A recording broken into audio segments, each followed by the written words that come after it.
Hi everyone, I'm Nano Kitty-chan, and today we're going to be having an up-close and spoopy look at the Trick or Miku figure by Union Creative. I am honestly so excited to be sharing this figure in a video. I've been waiting for any kind of Halloween Miku scale to be announced ever since the Nendroid, so when I saw this, regardless of the company, I wanted to take my chances on it. So having a look at her box first, it already gets you so hyped for the figure with its orange and purple colors. On the front we have a little window to peek inside at the figure with a little spooky house in the corner. On the sides we have a picture of the full figure and an illustration on the other in which the figure was based off of. Even on the back they put silhouettes of some gravestones and pumpkins below a few more glamour shots. But not stopping there, they even designed a bat-shaped window on the top of the box with some Halloween-y doodles covering the rest of the space around it. Definitely A+ packaging in my opinion, and I'm so glad they took the time to design such a well-done box to match her figure. But now, I think we're ready to check this beauty out.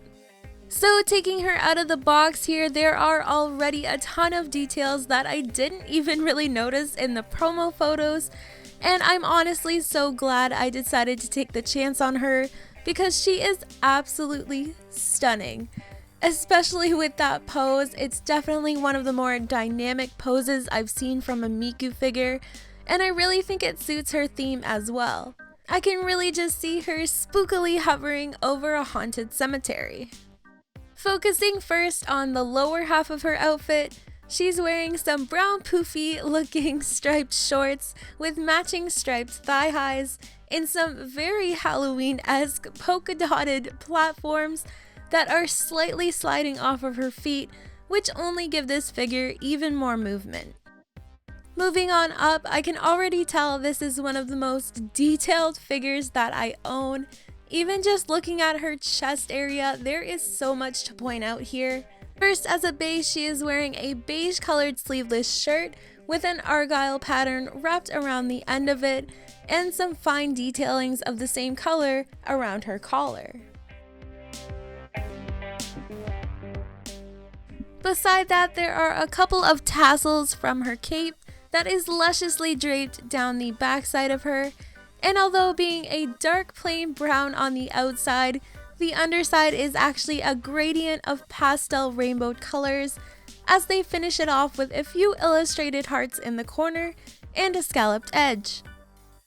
Moving back up, she has some extravagantly flared out brown and orange arm sleeves that match to her overall color scheme, tied up with an orange ribbon around her upper arm, and I love how ruffled these things are. They truly look like they'd be super cozy. Finally, moving on up to her gorgeous face, luckily it does not look derpy in the least. Her eyes are very bright and shiny teal against her pale complexion, and she sports a little star on the side of her cheek with some adorable little pumpkin earrings that encapsulate her face.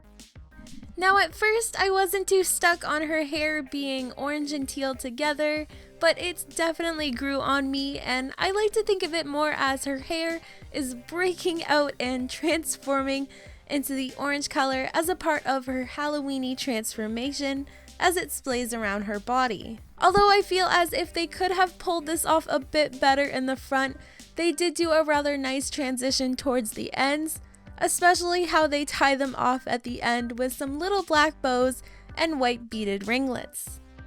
I also do like that they try to incorporate some teal into her outfit with her teal and white striped tie as a way to keep the colors cohesive. Her tie playfully falls upwards into her hands, revealing her tiny little fingers and teal painted fingernails.